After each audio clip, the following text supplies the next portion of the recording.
আমার প্রিয় ছাত্রছাত্রীরা সবাই ভালো আছো তো? আশা করি নিশ্চয়ই ভালোই আছো এবং নিয়মিতভাবে অনলাইন ক্লাসগুলো ফলো করছো।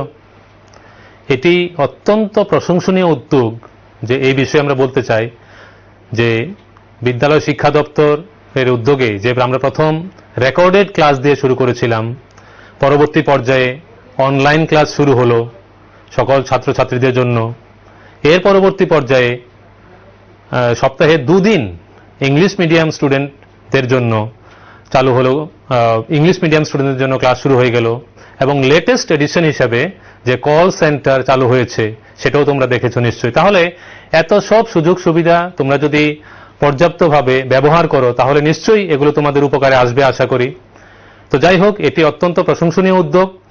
তো সেই পর্যায়ে আজকে আমরা যে বিষয়টি আলোচনা করব সেটা আমাদের আওয়ার পাস্ট পার্ট 3 বা ইতিহাস আমরা সংক্ষেপে বলতে পারি, তার যে 3য় অধ্যায় রয়েছে দেশীয় রাজ্য দখল ও শাসন ব্যবস্থা পরিচালন।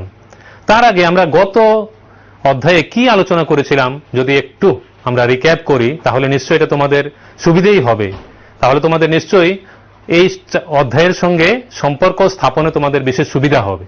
তো আমরা গত অধ্যায়ে বিগত চ্যাপ্টার 2তে দ্বিতীয় অধ্যায়ে আমরা কি আলোচনা করেছিলাম নিশ্চয়ই তোমাদের মনে আছে।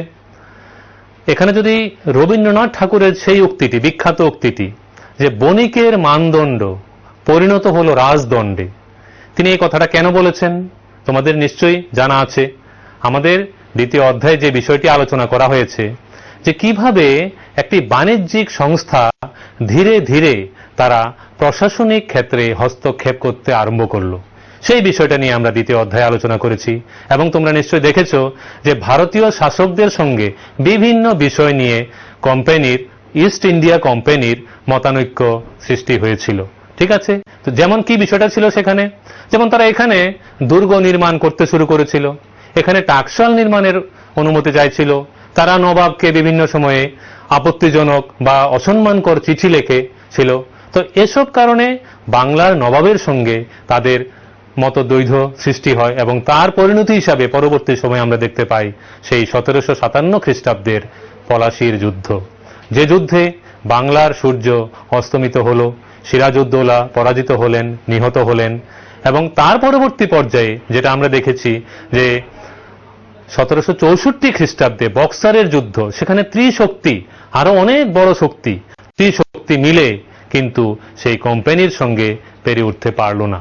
যদিও পলাশীর যুদ্ধকে বলা হয় এটা ঠিক যুদ্ধ নয়, এখানে ষড়যন্ত্র করা হয়েছিল, সেখানে নবাবের সৈনিকরা ঠিক যুদ্ধই করতে পারেনি, কিন্তু বক্সারের যুদ্ধে কিন্তু এটা প্রমাণিত হয়ে গেল যে কোম্পানির শক্তি অনেকটাই বেশি।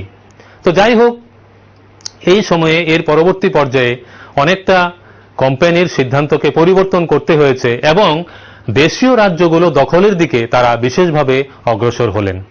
আমরা যদি প্রথমেই যে জিনিসটা বলতে হয় সেটা যদি আমরা দেখি, যেমন 1765 খ্রিস্টাব্দের 12ই অগাস্ট মুঘল সম্রাট দ্বিতীয় শাহ আলমের কাছ থেকে কোম্পানি তার দেওয়ানি সত্ত্ব অধিকার করে বসল। কি সেই দেওয়ানি সত্ত্ব সেটা আমাদের বুঝতে হবে প্রথমেই। তোমাদের কিন্তু এখানে ছোট্ট একটা প্রশ্ন থাকতে পারে যে 1765 খ্রিস্টাব্দের 12ই অগাস্ট মুঘল সম্রাট দ্বিতীয় শাহ আলমের কাছ থেকে কোম্পানি যে দেওয়ানি লাভ করেছিল সেই দেওয়ানি সত্ত্বের বিষয়টি কি।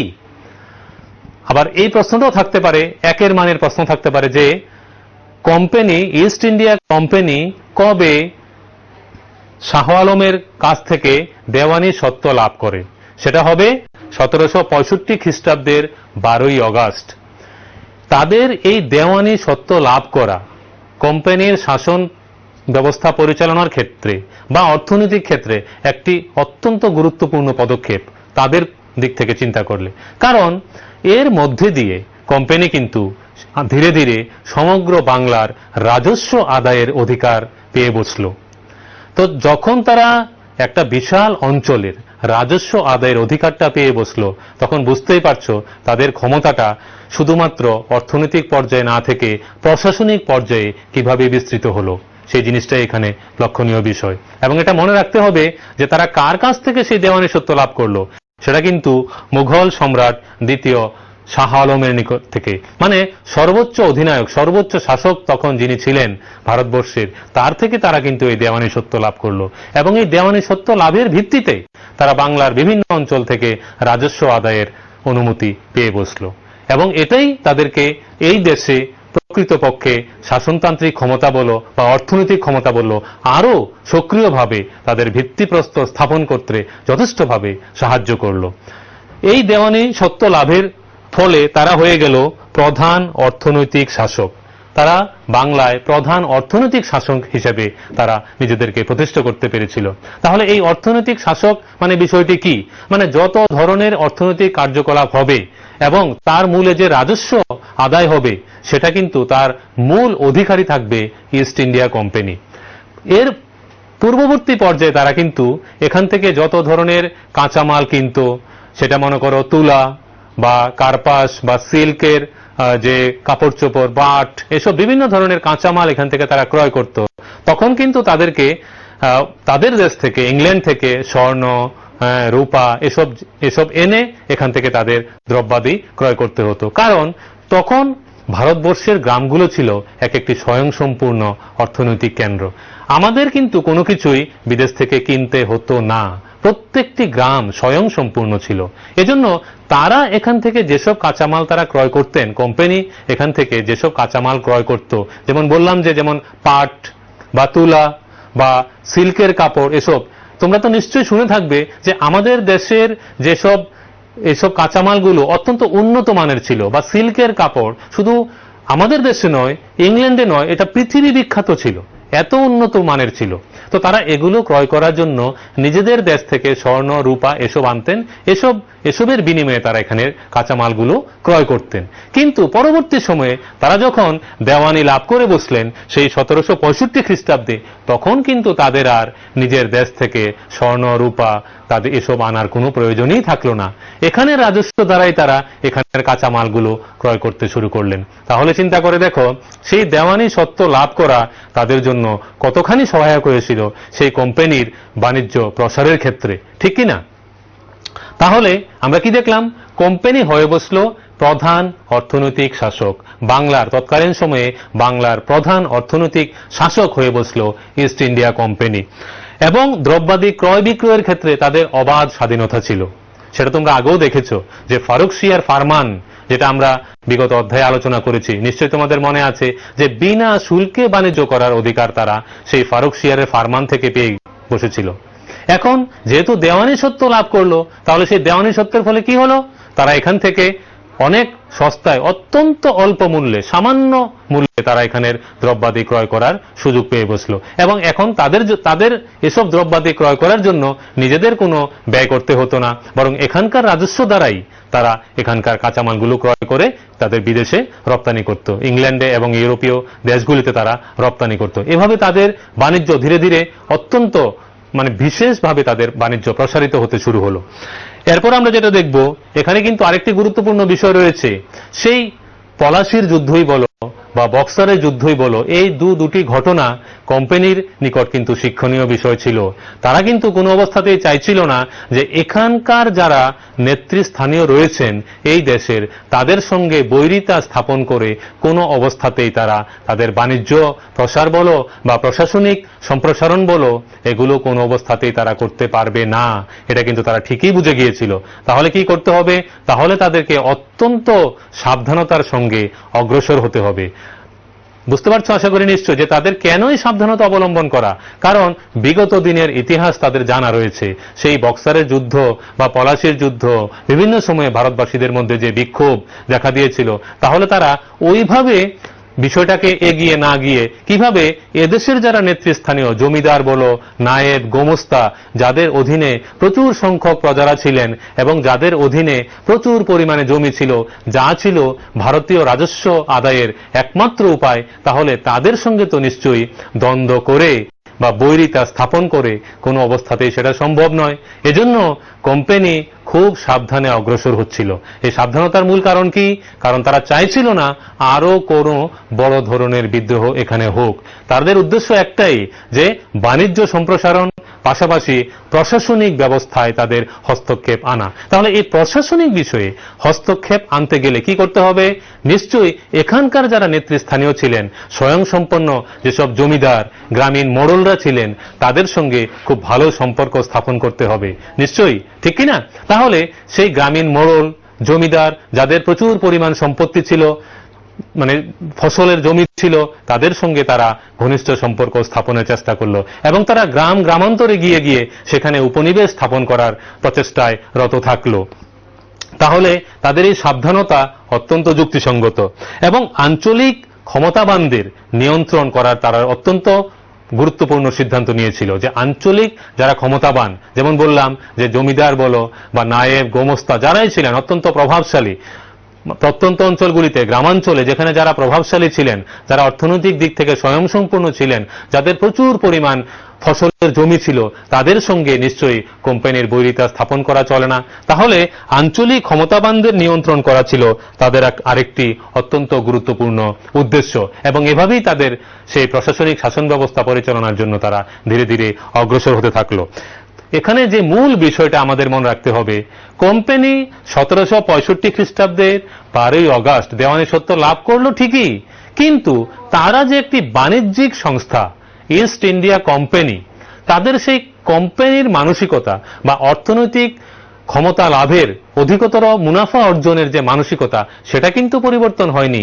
দেওয়ানি লাভের অর্থ হলো রাজস্ব আদায় করা, মানে এখানে প্রশাসনিক ব্যাপারে হস্তক্ষেপ করা। তাহলে প্রশাসনিক দায়িত্ব পাওয়া সত্ত্বেও কোম্পানি কিন্তু নিজেদেরকে কখনোই শুধু সেই প্রশাসনিক বিষয়ে তাদেরকে আবদ্ধ রাখলো না, তারা কিন্তু তাদের সেই কোম্পানি সুলভ মনোভাব, মানে প্রফিট মেকিং, মানে শুধুমাত্র লাভ কিভাবে অর্জন করা যায় সেদিকেই তাদের মনোবৃত্তি থাকলো। কিন্তু এখানে আমাদের লক্ষ্য রাখতে হবে, যারা শাসক হবে তারা কি প্রজাদের প্রতি, প্রজাদের দুঃখ দুর্দশা, তৎকালীন পরিস্থিতির উপর দিকে লক্ষ্য রাখবে না? নিশ্চয়ই রাখতে হবে। যারা প্রশাসনিক পর্যায়ে থাকবেন, তো যেমন দেওয়ানি লাভ করা, যে রাজস্ব আদায়ের দায়িত্ব দেওয়া হলো, এটি একটি প্রশাসনিক ক্ষমতা। তাহলে সেই প্রশাসনিক ক্ষমতা যখন কোম্পানি পেয়ে বসলো, তো তখন তাদের মধ্যে যে মানসিকতা কাজ করছিল শুধু মুনাফা অর্জনের, তাতে তো নিশ্চয়ই কোনো অবস্থাতেই দেশীয় রাজ্যের বা দেশীয় লোকদের কোন রকম উন্নতির সম্ভাবনা আছে বলে আমরা দেখি না, ঠিক না? কারণ তাদের একমাত্র উদ্দেশ্য ছিল মুনাফা অর্জন, যদিও তারা প্রশাসনিক ক্ষমতা অর্জন করেছিল দেওয়ানি লাভের মধ্যে দিয়ে। এবং তাদের যে মূলত উদ্দেশ্য ছিল, তাদের মূলত উদ্দেশ্য কি ছিল? এখান থেকে ভালো মানের তুলা ক্রয় করা বা সিল্কের কাপড় কম দামে ক্রয় করা। যেটা বলছিলাম যে এর পূর্ববর্তী পর্যায়ে কিন্তু তাদেরকে তাদের দেশ থেকে অর্থ সংগ্রহ করে এখানকার দ্রব্যাদি ক্রয় করতে হতো, কিন্তু পরবর্তী সময়ে যেটা দেখা গেল যে এটার আর প্রয়োজন থাকলো না, কারণ এখানের রাজস্ব তারা এমনভাবে সংগ্রহ করতে শুরু করলো, এই রাজস্বের বিনিময়ে এখানকার উন্নত মানের কাঁচামাল তারা ক্রয় করতে সমর্থ হলো এবং সেগুলোকে বিদেশি রপ্তানি করে অত্যন্ত চড়া দামে বিক্রি করে তারা অধিকতর মুনাফা অর্জন করতে সমর্থ হলো। এভাবেই কোম্পানির প্রচার প্রসার অত্যন্ত দ্রুত গতিতে শুরু হয়ে গেল। এর পরবর্তী পর্যায়ে আমরা যেটা দেখব, যে যেটা বলছিলাম, এটা আমি তোমাদেরকে বলেছি যে সোনা রূপার পরিবর্তে রাজস্ব দ্বারা এখানকার কাঁচামাল ক্রয় করা। নিশ্চয়ই তোমরা বুঝতে পারছো যে পূর্ববর্তী পর্যায়ে তাদের যে ব্যবস্থাটা ছিল, যে তাদের নিজস্ব ধন সম্পদের উপর নির্ভর করতে হতো, কিন্তু দেওয়ানি লাভ তাদের এই সম্পূর্ণ সিস্টেমটাকে পরিবর্তন করে দিল। সেটা কি? যে এখানকার রাজস্ব দ্বারা ক্রয় করা। বুঝতে পারছো আশা করি। কিন্তু এত সবের ফলে কি হলো? বাংলার অর্থনৈতিক সংকট দেখা দিল এবং তৎকালীন সময়ে দীর্ঘদিন যাবৎ অনাবৃষ্টি বা খরা এসবের ফলে কিন্তু কৃষির উৎপাদন অত্যন্ত কমে গিয়েছিল। বিভিন্ন অঞ্চলে, যেসব অঞ্চলে খুব ভালো ফসল হতো, সেখানেও অনাবৃষ্টি এবং খরার ফলে ফসলে ঘাটতি দেখা দিল। অনেক অনেক জমি চাষাবাদ ছাড়াই রয়ে গেল এবং তার ফলশ্রুতিতে এবং অধিকতর রাজস্ব আদায়ের ফলে কি হলো? বাংলাদেশে মন্বন্তর দেখা দিল বা দুর্ভিক্ষ দেখা দিল। নিশ্চয়ই তোমরা বঙ্কিমচন্দ্র চট্টোপাধ্যায়ের আনন্দমঠ উপন্যাসটির কথা শুনে থাকবে এটার উপর কিন্তু ফিল্মও হয়েছে, সিনেমাও তৈরি করা হয়েছে। তো তোমরা যদি সুযোগ পাও এই উপন্যাসটা পড়ার চেষ্টা করবে, অবশ্যই বড়দের অনুমতি নিয়ে। বঙ্কিমচন্দ্র চট্টোপাধ্যায় ভারতের একজন বিখ্যাত সাহিত্যিক, যার আনন্দমঠ উপন্যাসে সেই তৎকালীন সময়ের বাংলার ৭৬-এর মন্বন্তরের কাহিনী সুন্দরভাবে বর্ণিত হয়েছে। কি মর্মান্তিক ছিল সেই কাহিনী, সেটা তোমরা সেই উপন্যাস পড়লেই বিস্তৃতভাবে জানতে পারবে। দেখো এখানে এই মন্বন্তর বা দুর্ভিক্ষ, নিশ্চয়ই বুঝতে পারছো মন্বন্তর বা দুর্ভিক্ষ কাকে বলে। দুর্ভিক্ষ কথাটা তোমরা বাংলাও পেয়ে থাকবে, যেটাকে বলা হয় বাংলা গ্রামারে ব্যাকরণে পেয়ে থাকবে যে ভিক্ষার অভাব, মানে এতই খাওয়ার অভাব হয়েছিল যে মৃতের সংখ্যা তখন শুধু হাজারে বা লাখে নয়, তখন সমগ্র বাংলায় ১ কোটি লোকের মৃত্যু হয়েছিল। তোমরা ভাবতে পারো তৎকালীন সময়ে বাংলার লোক সংখ্যাই বা কত ছিল। কিন্তু তৎকালীন সময়ে, যেটা ১১৭৬ সালে, এই জন্য এটাকে বলা হয় ৭৬-এর মন্বন্তর, বুঝতে পেরেছো তো? বাংলা সনের ১১৭৬-এ এই মন্বন্তর বা দুর্ভিক্ষ দেখা দিয়েছিল, যে দুর্ভিক্ষে বাংলায় তৎকালীন সময়ে ১ কোটি লোকের মৃত্যু হয়েছিল। অনেক অনেক গ্রাম জনশূন্য হয়ে পড়েছিল, গ্রাম গ্রামান্তর কোথাও মানুষ নেই, কোনো লোকজন নেই, চাষাবাদ তো দূরের কথা, বহু জমি ফসলহীনভাবে পড়েছিল। তাহলে এই যে পরিস্থিতি, তার মূল কারণ কি ছিল? মূল কারণ ছিল কিন্তু সেই দেওয়ানি লাভ। সেই দেওয়ানি লাভের ফলেই এবং পরবর্তী পর্যায়ে যে অনাবৃষ্টি বা খরা আমরা যেটাই বলি, সেই পরিস্থিতির জন্য সামগ্রিকভাবে সেই বাংলাদেশের মন্বন্তর দেখা দিয়েছিল, দুর্ভিক্ষ দেখা দিয়েছিল, যেখানে ১ কোটিরও বেশি লোক মারা গিয়েছিল। যেটা বললাম যে গ্রাম গ্রামান্তর দূর দূর পর্যন্ত সেখানে কোনো লোক ছিল না, সমগ্র গ্রাম সম্পূর্ণ জনশূন্য হয়ে পড়েছিল, কৃষি ব্যবস্থা সম্পূর্ণ ভেঙে গিয়েছিল। তাতে কি হলো? তাতে গ্রাম বাংলায় এক অত্যন্ত অর্থনৈতিক বিপর্যয় দেখা দিল, যে জিনিসটা আমরা পরবর্তী পর্যায়ে আলোচনায় আসছি। আশা করি বুঝতে পেরেছো যে এই দেওয়ানি লাভের ফলে পরবর্তী পর্যায়ে সেই দুর্ভিক্ষ, এবং যেটাকে আমরা মন্বন্তর বলছি, ৭৬-এর মন্বন্তর বলছি, এবং তার ফলে বাংলার অর্থনৈতিক যে দুরবস্থা, তার কি পরিমাণ ক্ষতি করেছিল সেটা অবশ্যই আমরা এখন দেখব। তো এর থেকে কোম্পানি যে শিক্ষাটা লাভ করলো সেটা হলো যে নিশ্চয়ই আমাদের এখন কৃষির উন্নতি করতে হবে। কারণ তৎকালীন সময়ে নিশ্চয়ই তোমরা বুঝতে পারছো যে তৎকালীন বাংলার অর্থনীতি সম্পূর্ণ ছিল কৃষি নির্ভর, ঠিক কিনা? আমরা তো এখনো বলি যে ভারতবর্ষ কৃষি নির্ভর দেশ। তাহলে সেই তৎকালীন পরিস্থিতিতে যে ৭৬-এর মন্বন্তরের ফলে যে দুর্ভিক্ষ দেখা দিল, তো তার থেকে উত্তরণের কি উপায়? তাহলে কি করতে হবে? কৃষির উন্নতি সাধন করতে হবে। কৃষির উন্নতি সাধন, তো কৃষির উন্নতি সাধন করতে গেলে কি করতে হবে? নিশ্চয়ই কোম্পানিকে নতুন পদ্ধতি অবলম্বন করতে হবে, ঠিক আছে? তাহলে কি করতে হবে? তাহলে কৃষিতে অধিকতর বিনিয়োগ করতে হবে। কৃষিতে অধিকতর বিনিয়োগ করতে হবে। কোম্পানি বুঝে গিয়েছিল যে এভাবে তাদের এই পদ্ধতির মাধ্যমে কোনো অবস্থাতেই তারা কিন্তু বেশি দূর অগ্রসর হতে পারবে না। তাহলে বাংলার অর্থনৈতিক পরিস্থিতি উন্নত করতে গেলে কি প্রয়োজন? হ্যাঁ, অবশ্যই কৃষির উন্নতি সাধন। তাহলে তা কি করতে হবে? সেখানে এর পূর্ববর্তী পর্যায়ে তারা যেটা করেছিলেন যে অধিকতর রাজস্ব আদায়, এবং যার ফলে কৃষি এবং তথা কৃষকদের মর্মান্তিক পরিণতি হয়েছিল, যেটা আমরা ৭৬-এর মন্বন্তরে দেখলাম। তাহলে সেই পরিস্থিতি থেকে উত্তরণের উপায় কি? উত্তরণের উপায় হলো একটি এমন ব্যবস্থা ঠিক করা যার মাধ্যমে কৃষি এবং কৃষকের উভয়ের উন্নতি হবে, কৃষকদের মূলত কল্যাণ হবে। তার জন্য কি করা? তার জন্য তারা প্রথমত পরীক্ষামূলকভাবে ১ বছর বা ৫ বছর, ১ বছর, কখনো কখনো ১ বছর, কখনো বা ৫ বছর, এবং কখনো ১০ বছর এভাবে পর্যন্ত বন্দোবস্তের ব্যবস্থা করেছিল। তারা করেছিল। উদ্দেশ্যটা কি? বন্দোবস্তের ব্যবস্থা করেছিল। উদ্দেশ্যটা কি? উদ্দেশ্যটা হলো গিয়ে যাতে নাকি কৃষকদের কল্যাণ হয়, কৃষকরা যেন কৃষিতে আগ্রহী হয়, এবং যে সকল জমিদারদের সঙ্গে বন্দোবস্ত করা হবে সেই সকল জমিদাররা নিশ্চয়ই কৃষির উন্নয়নে আগ্রহী হবেন। এটা কিন্তু কোম্পানির একটা বিশেষ উদ্দেশ্য ছিল যে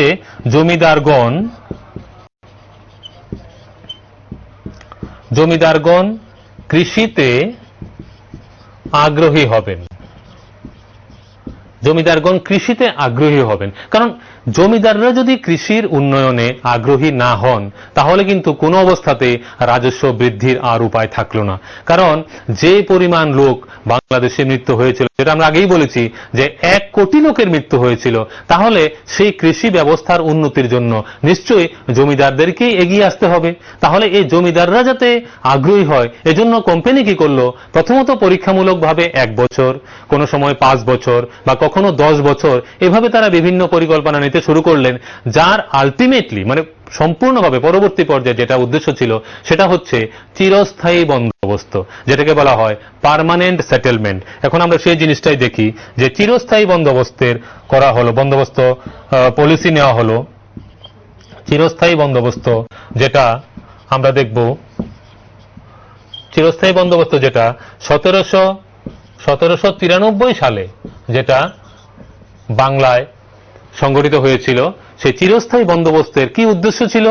হ্যাঁ, অবশ্যই যাতে কৃষি ব্যবস্থার উন্নতি ঘটে, কৃষকদের সহায়ক হয় এবং জমির যারা মালিক, সেই জমিদার বলো বা যারা গোমস্তা বলো, তারা যেন কৃষিতে আগ্রহী হন। কারণ যখন জমির মালিকরা দেখবেন যে তাদের কাছ থেকে জমি হাতিয়ে নেওয়ার বা জমি ছিনিয়ে নেওয়ার কোনো আর উপায় থাকছে না, মানে তাদের থেকে জমি কখনোই ছিনিয়ে নেওয়া হবে না, তখন নিশ্চয়ই তারা তাদের জমির উন্নয়নে নিজেদেরকে নিয়োজিত করবেন এবং পাশাপাশি অবশ্যই কৃষির উন্নতি হবে এবং কৃষকদেরও অবস্থার উন্নতি হবে। কারণ কৃষকদের অবস্থার উন্নতি না করলে কখনোই অধিকতর ফসল উৎপাদন সম্ভব নয় এবং রাজস্ব আদায়ও সেখানে কিন্তু ক্ষতিগ্রস্ত হবে। তো এই চিন্তা করে কোম্পানি চিরস্থায়ী বন্দোবস্ত, যাকে বলা হয় পার্মানেন্ট সেটেলমেন্ট, যেটা 1793 সালে 1793, এটি অত্যন্ত গুরুত্বপূর্ণ। এটি যে ভারতবর্ষে, এখানে কিন্তু ছোট প্রশ্ন থাকতে পারে যে ভারতবর্ষে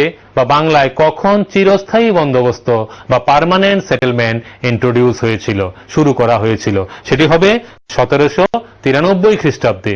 এখন এটাও জিজ্ঞেস করা হতে পারে যে কোম্পানি, ইস্ট ইন্ডিয়া কোম্পানি কি উদ্দেশ্যে চিরস্থায়ী বন্দোবস্ত চালু করেছিল? কারণ তাদের মূলত উদ্দেশ্য ছিল যে রেগুলার ফ্লো অফ ইনকাম, মানে নিয়মিতভাবে তাদের রাজস্ব আসতে থাকবে। সেটা কিভাবে সম্ভব? সেটা একমাত্র চিরস্থায়ী বন্দোবস্তের মাধ্যমেই সম্ভব। কারণ জমির যারা মালিক তাদের সঙ্গে একটা নির্দিষ্ট রেটের ভিত্তিতে, নির্দিষ্ট শুল্কের হারের ভিত্তিতে যখন সেই রাজস্বটা নির্ধারণ করা হবে, তখন তারা সেখান থেকে আর নড়চড় করতে পারবে না, সেই নির্ধারিত শুল্ক বা রাজস্বের হার থেকে তারা সরে যাবে না। তাতে কি হবে?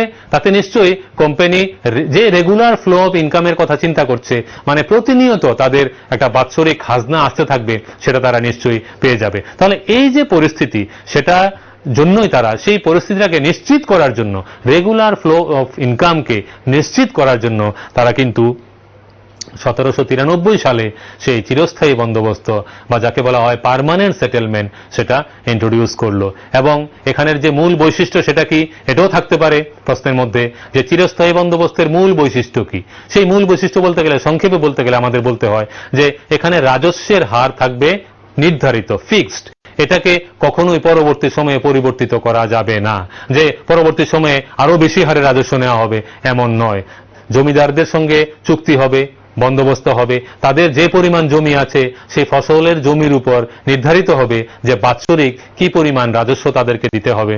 ঠিক আছে, তাহলে সেই অনুযায়ী তারা সিদ্ধান্ত নিল এবং বন্দোবস্ত করা হলো। যেটা বলছিলাম যে তারা কি আশা করেছিলেন, কোম্পানির মালিকরা মানে কোম্পানির অধিকারিকরা কি আশা করেছিলেন? কোম্পানির অধিকারিকরা আশা করেছিলেন যে নিশ্চয়ই যেহেতু জমিদারদের সঙ্গে চিরস্থায়ী বন্দোবস্ত হয়ে যাচ্ছে, তাহলে নিশ্চয়ই এখানে জমিদাররা কৃষির উন্নয়নে অবশ্যই আগ্রহী হবেন। তারা কখনোই জমিকে এমনিতে ফেলে রাখবেন না বা কৃষকদের সহায়ক হবেন এবং কৃষকরাও তাদের ফসল উৎপাদনে অত্যন্ত আগ্রহী হবে। কারণ কৃষকরা যখন ফসল উৎপাদনে আগ্রহী হবে, জমিদাররা যখন তাদের কৃষি ব্যবস্থার বা জমির উন্নয়নে আগ্রহী হবে, তখন সেখানে ফসল উৎপাদন অনেকটাই বৃদ্ধি পাবে। এই আশা ছিল কোম্পানির, কিন্তু আসলে তা হলো না। এটাও এখানে একটা প্রশ্ন থাকে যে চিরস্থায়ী বন্দোবস্তের কুফলগুলি কি ছিল। আসলে দেখা গেল যে যদিও জমিদারদের সঙ্গে চিরস্থায়ী বন্দোবস্ত হয়েছিল, কিন্তু আসলে কিন্তু জমিদাররা জমির উন্নয়নে আগ্রহী হলেন না। তারা ভাবলেন যেহেতু আমাদের সঙ্গে চুক্তি হয়ে গেছে, চিরস্থায়ী বন্দোবস্ত হয়ে গেছে, পার্মানেন্ট সেটেলমেন্ট হয়ে গেছে, তাহলে আমাদের আর জমির উন্নয়নের প্রয়োজন নেই। কেউ কেউ ভাবলেন যে এটা হচ্ছে একটা ভালো সোর্স যার থেকে রেগুলার ইনকাম আসতে থাকবে জমিদারদের থ্রু। তো জমিদাররা কিন্তু যে হারে ট্যাক্স বা রাজস্ব নির্ধারিত করলেন সেটা কিন্তু কোম্পানি নির্ধারণের তুলনায় অনেকটাই বেশি। তো এখানে মূলত চাপটা গিয়ে কার উপর পড়লো বা কারা বেশি ক্ষতিগ্রস্ত হলো? নিশ্চয়ই তোমরা বুঝতে পারছো, এখানে কৃষকরাই সবচেয়ে বেশি ক্ষতিগ্রস্ত হয়েছিলেন, ঠিক কিনা? এবং কোম্পানির যে আশা ছিল যে জমিদাররা জমির উন্নয়নে আগ্রহী হবেন যেহেতু এখানে চিরস্থায়ী বন্দোবস্ত হয়েছে, আসলে কিন্তু বিষয়টা তা হলো না। তাহলে কোম্পানির আশা পূরণ হলো না, আমরা এখানে বলতে হবে। আরেকটি ক্ষতি হলো কোম্পানির, সেটা কি?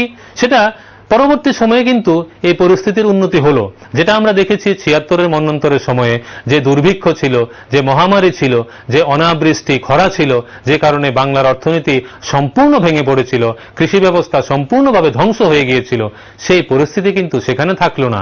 পরবর্তী সময়ে অবস্থার পরিবর্তন হলো, আরো উন্নততর পরিস্থিতির সৃষ্টি হলো। কিন্তু যেহেতু তারা চিরস্থায়ী বন্দোবস্ত করে ফেলেছিলেন, মানে রাজস্বের নির্ধারণটা ফিক্সড হয়ে গিয়েছিল, এখান থেকে কোম্পানির সরে আসার কোনো উপায় ছিল না। কিন্তু পরবর্তী সময়ে যেটা বললাম যে অবস্থার উন্নয়ন হয়েছিল, ফসল উৎপাদন অনেক বেড়ে গিয়েছিল, কিন্তু কোম্পানির কিন্তু আর রাজস্ব বাড়ানোর উপায় ছিল না। তো সেই হিসেবে কোম্পানি ক্ষতিগ্রস্ত হলো, আর কারা ক্ষতিগ্রস্ত হলো? কৃষকরা ক্ষতিগ্রস্ত হলো। কিভাবে ক্ষতিগ্রস্ত হলো? কারণ জমিদাররা এখানে কিন্তু কোম্পানির তুলনায় অনেক বেশি পরিমাণে রাজস্ব নির্ধারণ করেছিল। তো ইন্টারমিডিয়ারিজ হিসেবে, মানে মধ্যবর্তী পর্যায়ে থেকে জমিদাররাই এখানে অধিকতর মুনাফা লাভ করলেন। সেখানে কোম্পানি কোনো অবস্থাতেই পরবর্তী সময়ে কৃষির উন্নয়নের ফলে যে অধিকতর উৎপাদন হচ্ছিল তার বেনিফিট, তার কোনো লাভ কোম্পানি কিন্তু অর্জন করতে পারলো না। তাহলে এগুলো হলো চিরস্থায়ী বন্দোবস্তের কুফল। তাহলে এখন আমরা দেখে নিই এই চিরস্থায়ী বন্দোবস্তের যে কুফল থেকে সরে আসার জন্য কোম্পানি কি ব্যবস্থা গ্রহণ করেছিল। কারণ এটা কিন্তু আমাদের মাথায় রাখতে হবে, কোম্পানির একটাই উদ্দেশ্য, তারা দেওয়ানি লাভ করলো, তারা কিন্তু সেই কোম্পানির চরিত্র থেকে সরে আসতে পারেনি, যেটা উদ্দেশ্য ছিল যে তাদের মুনাফা অর্জন, অধিকতর মুনাফা অর্জন। তাহলে সেই চিরস্থায়ী বন্দোবস্তের সমস্যাগুলি আমরা দেখলাম।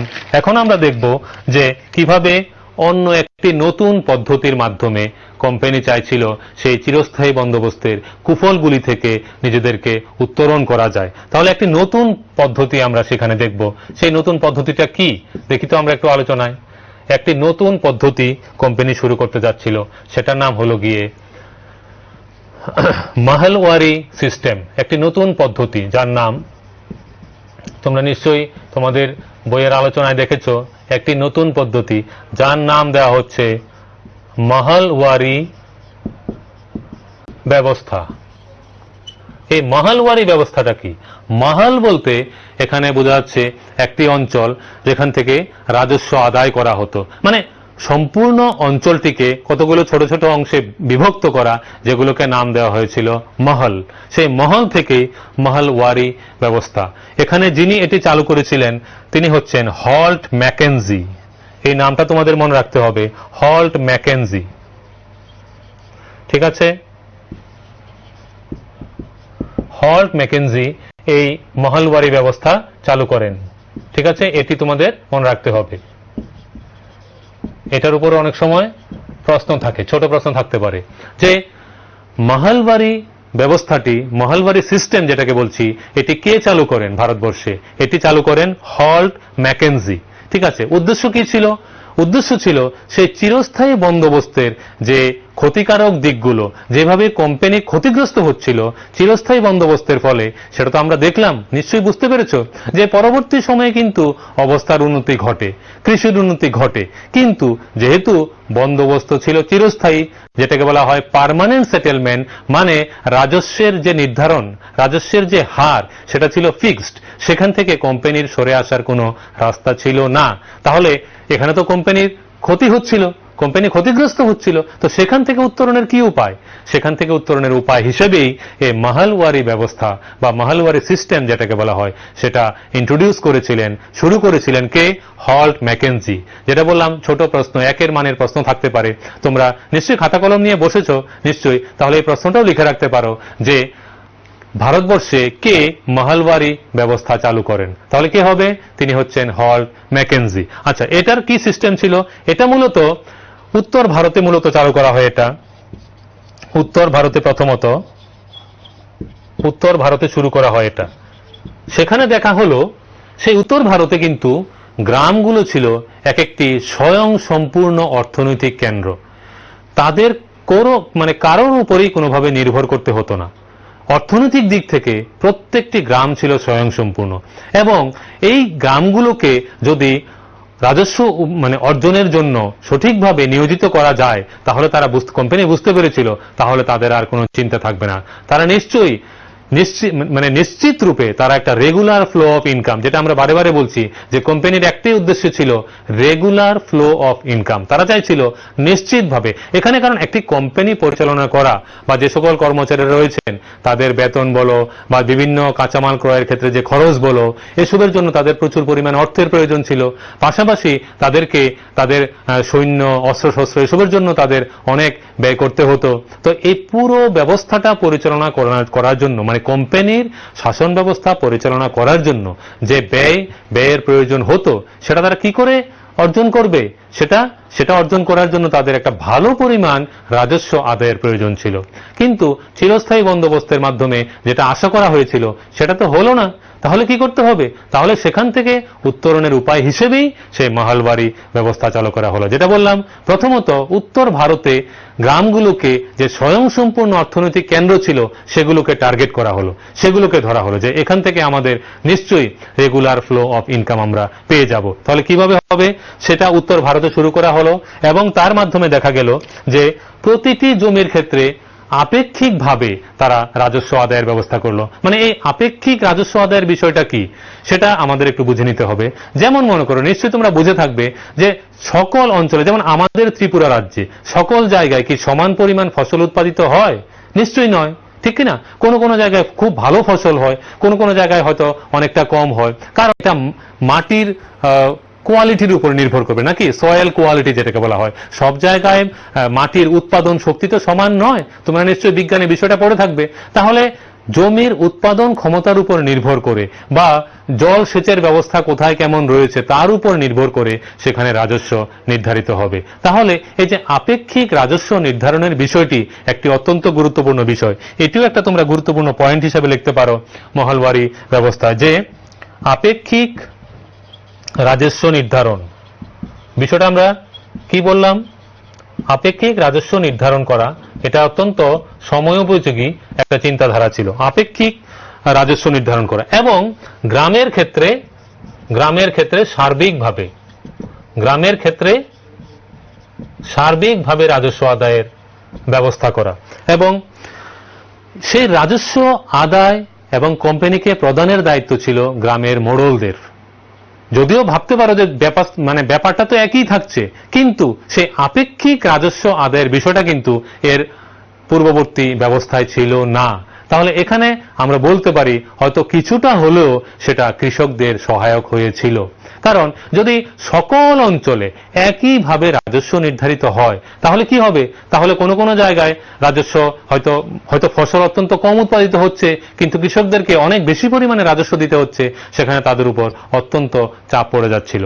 তা সেই ব্যবস্থা থেকে উত্তরণের জন্য এই আপেক্ষিক রাজস্ব আদায়ের ব্যবস্থা করা হলো এবং সমগ্র গ্রামীণ অঞ্চল থেকে সার্বিক রাজস্ব আদায়ের দায়িত্ব ছিল গ্রামীণ মোড়লদের। ওকে, গ্রামের মোড়লরা সেই অঞ্চল থেকে রাজস্ব আদায়ের ব্যবস্থা করেছিলেন, গ্রামীণ মোড়লদের। এটা মনে রাখতে হবে তোমাদের যে মোড়লদের উপর, গ্রামের মোড়লদের উপর সমগ্র গ্রামের রাজস্ব আদায়ের ভার ছিল।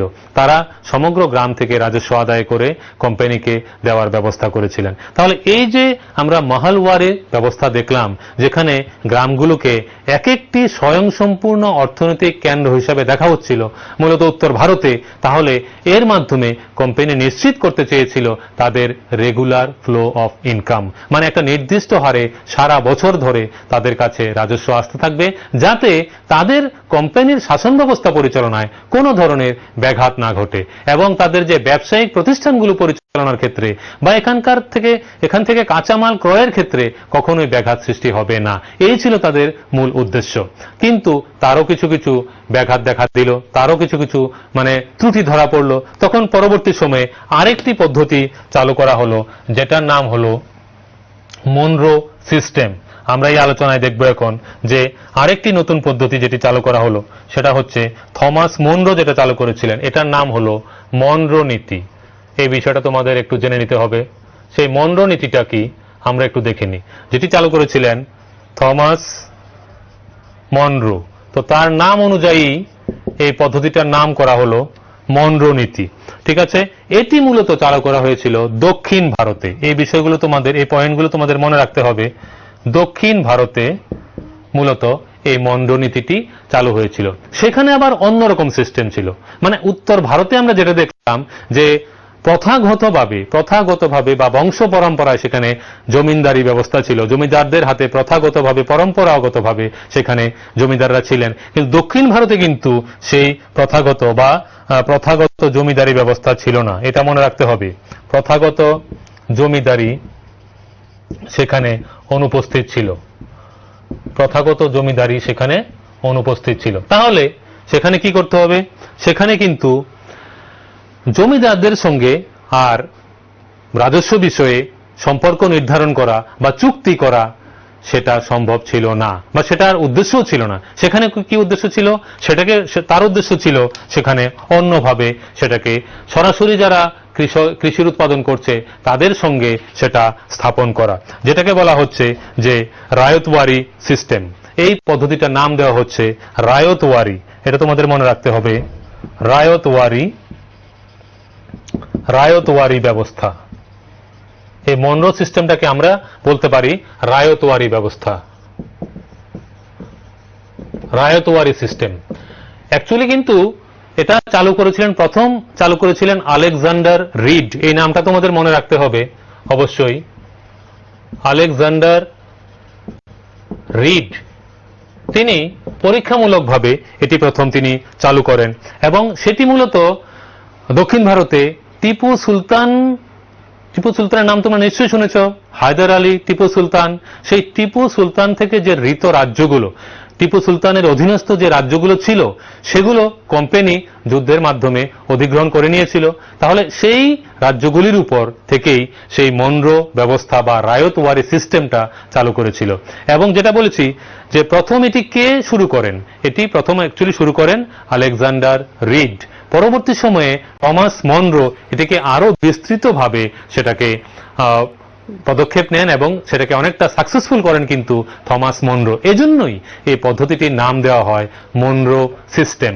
ঠিক আছে, যদিও আলেকজান্ডার রিড প্রথম এটি চালু করেছিলেন। ঠিক আছে, এটাকে মনরো নীতি কেন বলা হচ্ছে? কারণ থমাস মনরো এটাকে বিস্তৃত আকারে প্রতিষ্ঠিত করেছিলেন এবং তারা দেখেছিলেন, আলেকজান্ডার রিড এবং থমাস মনরো দেখেছিলেন যে দক্ষিণ ভারতে কোনো প্রথাগত জমিদারি নেই। তাহলে সেখানে কি করতে হবে? তাহলে সেখানে অন্যভাবে, মানে রায়তদের সঙ্গে, রায়ত কারা? যারা জমি চাষ করছে, আমরা কৃষকদের কথা বলছি সরাসরি, সে রায়তদের সঙ্গে সরাসরি সম্পর্ক স্থাপন করা। মানে এখানে ইন্টারমিডিয়ারিস, মানে মধ্যবর্তী পর্যায়ে কেউ থাকবে না, যেমন জমিদাররা এখানে থাকবেন না। তাহলে কি হবে? তাহলে এখানে কোম্পানির উদ্দেশ্য ছিল যে কৃষকরা যে পরিমাণ ফসল উৎপাদন করছে তার উপর ভিত্তি করে ট্যাক্স বা রাজস্ব নির্ধারিত হবে। তখন সেখানে যে মধ্যবর্তী পর্যায়ে যে মধ্যস্বত্বভোগী যারা কোনোভাবেই কোন রকম পরিশ্রম ছাড়া কোনোভাবেই সেখান থেকে কৃষকদের উপর অত্যাচার করে যে অধিকতর রাজস্ব আদায় করে নিয়ে বাকিটা কোম্পানিকে দেওয়া, এই পদ্ধতিটাকে, এই সিস্টেমটাকে বন্ধ করার জন্যই কিন্তু রায়তওয়ারি ব্যবস্থা চালু করা হয়েছিল। কিন্তু যাই হোক, এত সব ব্যবস্থার মধ্যে দিয়েও কিন্তু কৃষি ব্যবস্থার বা কৃষকদের সত্যিকার অর্থে সেভাবে সাহায্য করা গেল না। ঠিক আছে, এখন আমরা আরেকটি বিষয় দেখব যে এখানে আমরা কোম্পানির রাজস্ব আদায়ের কথা বলছি, কিন্তু পাশাপাশি আরেকটি উদ্দেশ্য ছিল কোম্পানির, সেটা হলো এখান থেকে তাদের প্রয়োজনীয় দ্রব্যাদি ক্রয় করা। এটি কিন্তু অত্যন্ত গুরুত্বপূর্ণ বিষয় যে ইউরোপের জন্য ফসল উৎপাদন করা, এটি কিন্তু কোম্পানির একটি বিশেষ উদ্দেশ্য ছিল যে ইউরোপের জন্য ফসল উৎপাদন। বিষয়টা কি, এই বিষয়টা একটু আমরা দেখিনি। আমরা যেটা বলছিলাম, কোম্পানি কি চাইছিল?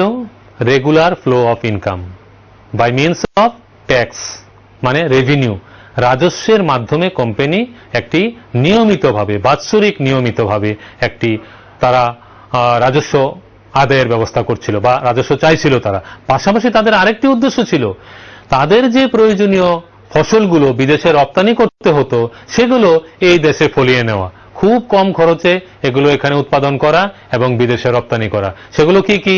সেগুলোর মধ্যে মূলত ছিল, মনে করো, তুলা, পাট, তারপর ছিল আফিম, তারপর ছিল নীল।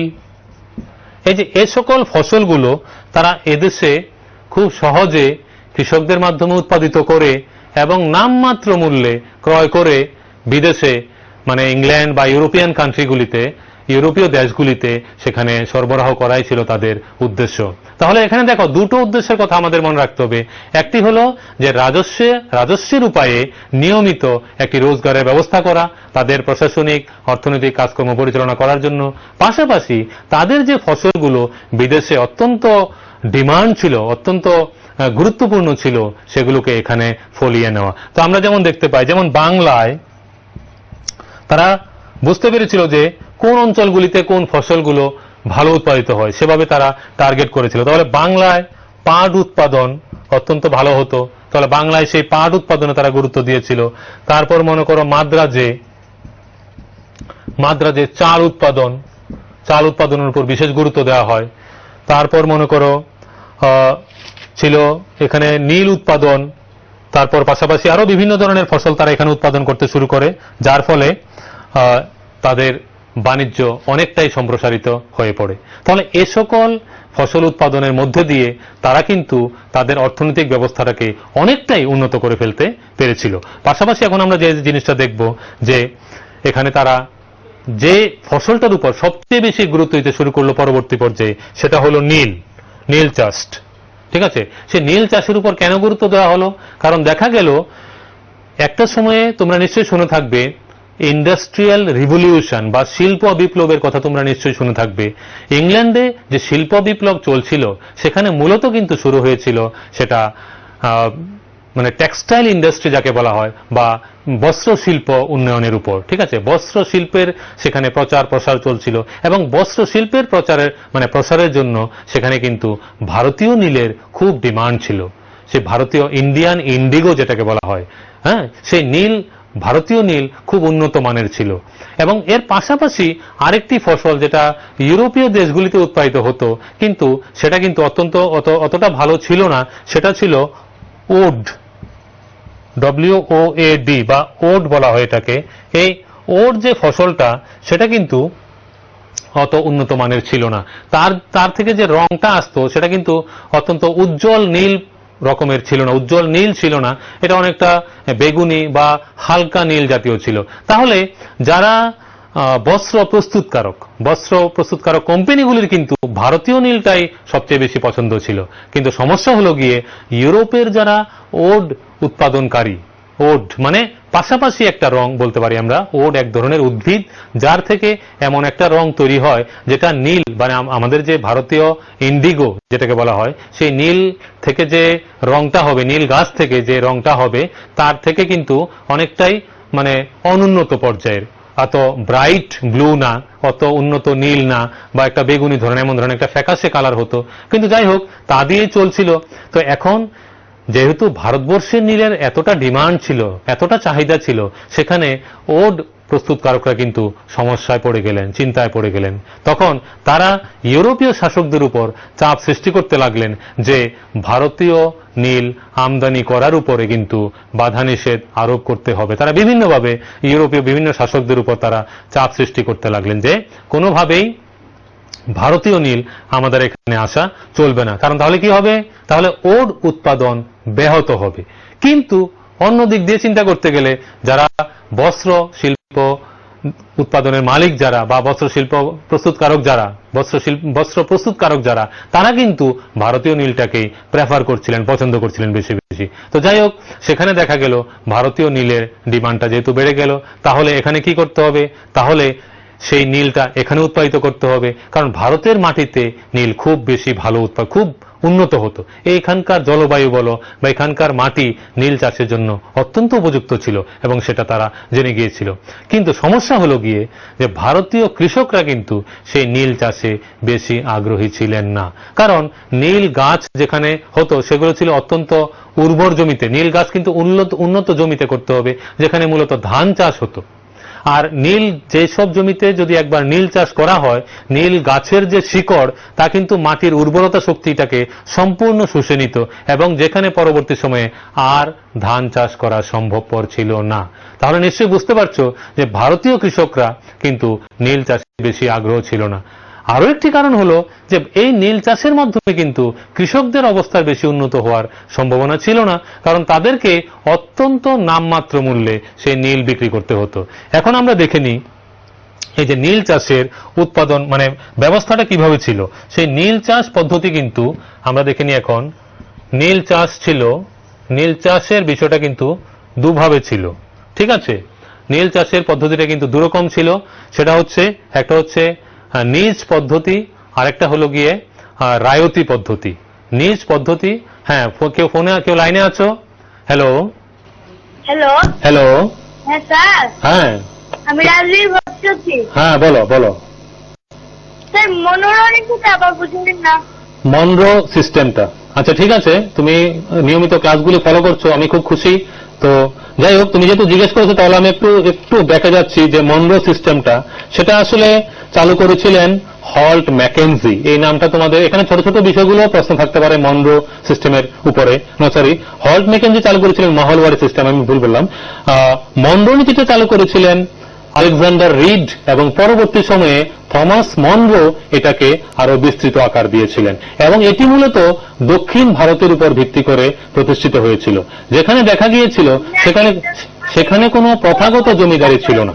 তাহলে সেখানে কিন্তু সেই রায়তদের সঙ্গে, এটাকে কিন্তু রায়তওয়ারি সিস্টেমও বলা হচ্ছে, কারণ রায়তদের সঙ্গে সরাসরি সম্পর্ক স্থাপন করা হয়েছিল।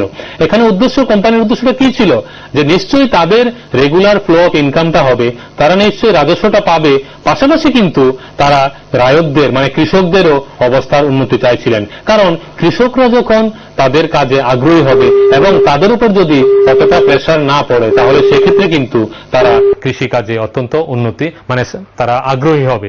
এটাই হচ্ছে মূলত মনরো নীতির মূল কথা, যে থমাস মনরো এই সিস্টেমটাকে আরো বেশি উন্নততর করেছিলেন, এজন্য এটাকে বলা হয় মনরো সিস্টেম, ঠিক আছে। যদিও এটা আলেকজান্ডার রিড পরীক্ষামূলকভাবে প্রথম দক্ষিণ ভারতে চালু করেছিলেন, যেখানে রায়তদের সঙ্গে সরাসরি সম্পর্ক স্থাপন করা হয়েছিল বা বন্দোবস্ত করা হয়েছিল। আশা করি বুঝতে পেরেছ। তো যাই হোক, আমরা এখন যেটা আলোচনা করছিলাম যে ইউরোপের জন্য ফসল উৎপাদন করা, আমরা দেখলাম যে ভারতবর্ষের মাটিতে এমন কিছু ফসল এত ভালো উৎপাদিত হতো, পাশাপাশি এখান থেকে অত্যন্ত কম মূল্যে তারা মানে কোম্পানি, ইস্ট ইন্ডিয়া কোম্পানি ক্রয় করে বিদেশে রপ্তানি করতে পারত। তাহলে কেন না এখানে এই ফসলগুলোকে গুরুত্ব দেওয়া হোক রাজস্ব আদায়ের পাশাপাশি। তাহলে এই যে দুটো কথা এখানে মনে রাখতে হবে, সেটা কি কি, সেটা হচ্ছে আমি যেটা বারে বারেই বলছি যে regular flow of income by means of revenue, মানে ট্যাক্সের মাধ্যমে রেগুলার একটা ইনকাম থাকতে হবে, পাশাপাশি তাদের প্রয়োজনীয় ফসলগুলো এখানকার কৃষকদেরকে দিয়ে চাষ করিয়ে নেওয়া। যেমন আমরা দেখলাম কি, যেমন বাংলায় পাট চাষ খুব বিখ্যাত ছিল। বাংলার মাটিতে পাট খুব ভালো উৎপাদিত হতো। যেমন সেখানে মনে করো যে উত্তরপ্রদেশে সেখানে ইক্ষু বা আখ, যেটা যেখান থেকে চিনি বা গুড় তৈরি হয়, সেটা খুব বেশি পরিমাণে উৎপাদিত হতো। বা আসামে চা চাষ খুব বিখ্যাত ছিল।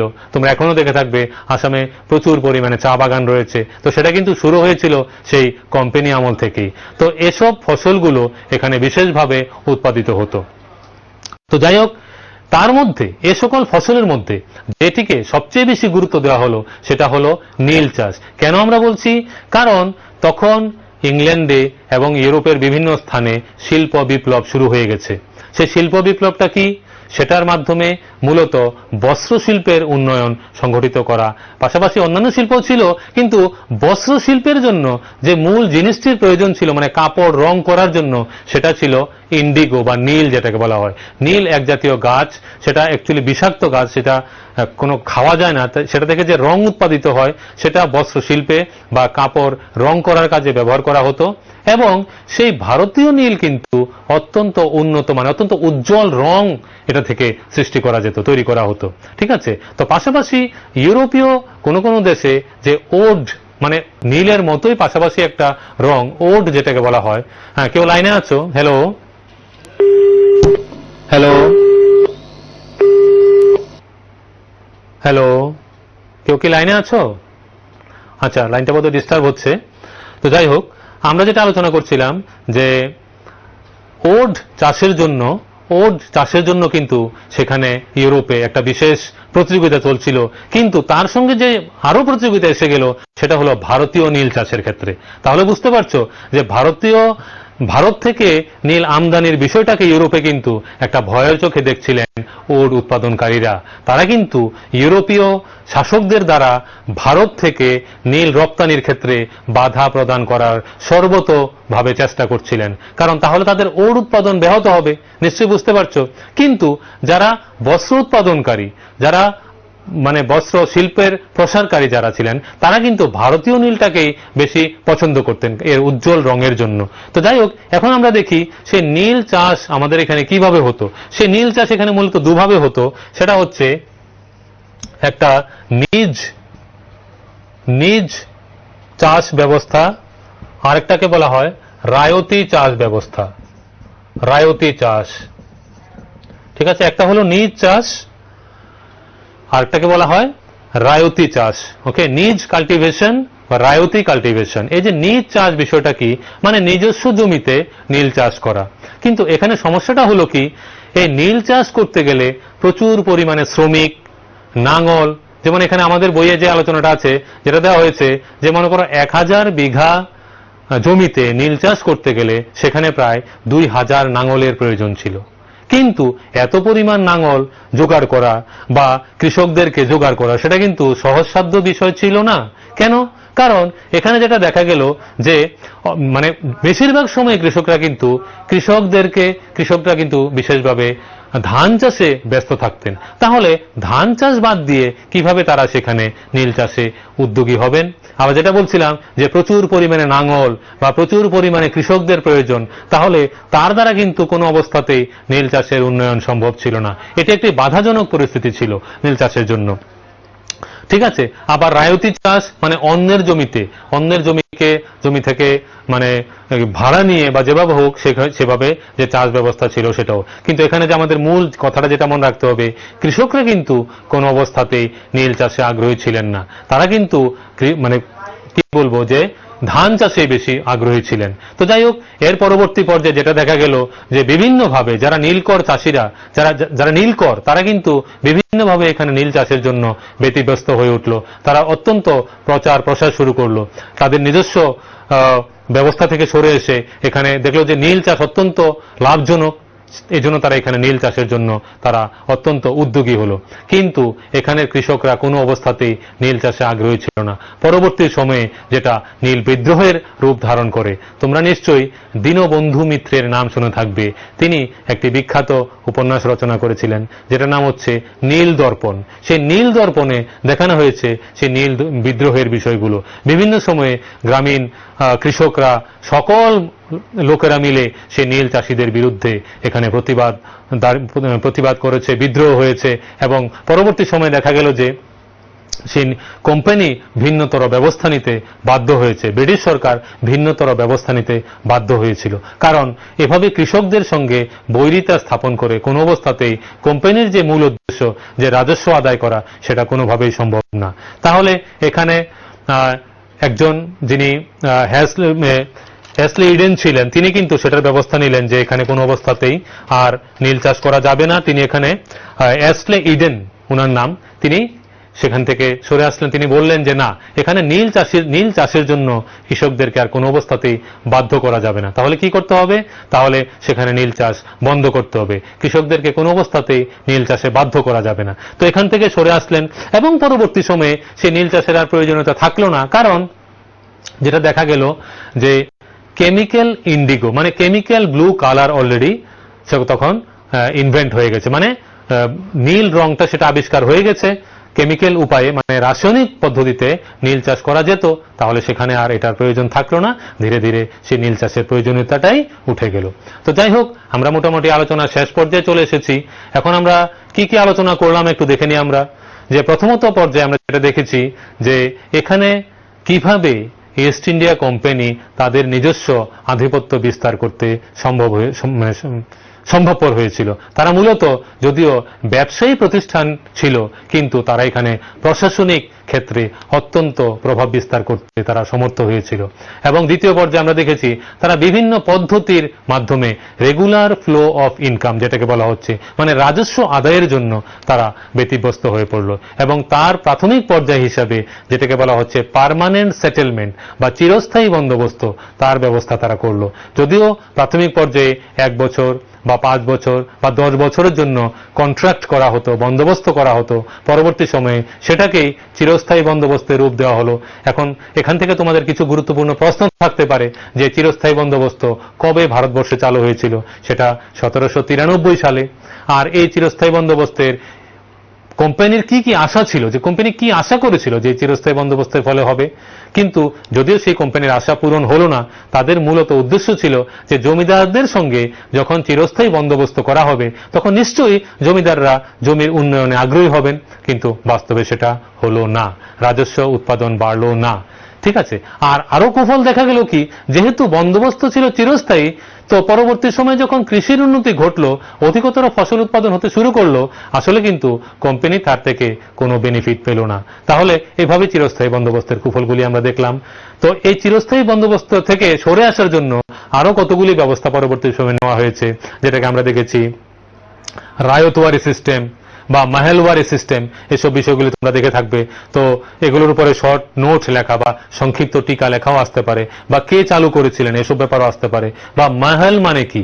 মাহেল হচ্ছে একটি অর্থনৈতিক সংস্থা আমরা বলতে পারি, বা যেখান থেকে রাজস্ব আদায়ের একটি বিভাগ, একটি অঞ্চল যেখান থেকে রাজস্ব আদায়ের ব্যবস্থা করা হয়েছিল, সেটাকে বলা হচ্ছে মাহাল। আর এই মাহালওয়ারি ব্যবস্থা সেখানে চালু হয়েছিল। পরবর্তী সময়ে চালু হয়েছিল যেটা রায়তওয়ারি ব্যবস্থা চালু হয়েছিল। তো এসব ব্যবস্থার মাধ্যমে কোম্পানি বিভিন্নভাবে প্রচেষ্টা চালিয়েছে সেই রাজস্ব আদায়ের জন্য। পরবর্তী সময়ে নীল চাষের বিষয়ে আমরা দেখলাম। তো নীল চাষের উপরে তোমরা খুব ভালোভাবে পড়তে হবে যে নীল চাষ কি ভাবে নীল চাষ করা হতো, যেটা আমরা দেখলাম যে নিজ পদ্ধতি, রায়তি পদ্ধতি। তো সেই নিজ পদ্ধতির ক্ষেত্রে কি কি সমস্যা সৃষ্টি হয়েছিল এগুলো তোমরা আমাদের পড়ে রাখতে হবে ভালোভাবে। তারপর নীল বিদ্রোহ সম্পর্কে পড়ে রাখতে হবে, নীল বিদ্রোহ কেন দেখা দিয়েছিল এবং কৃষকরা কিভাবে সেখানে প্রতিবাদী হয়ে উঠেছিল। তাহলে এসব বিষয়গুলো তোমাদের নিশ্চয়ই আলোচনা করতে হবে।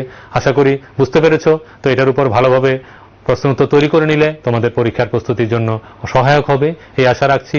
সবাই ভালো থাকো, সুস্থ থাকো।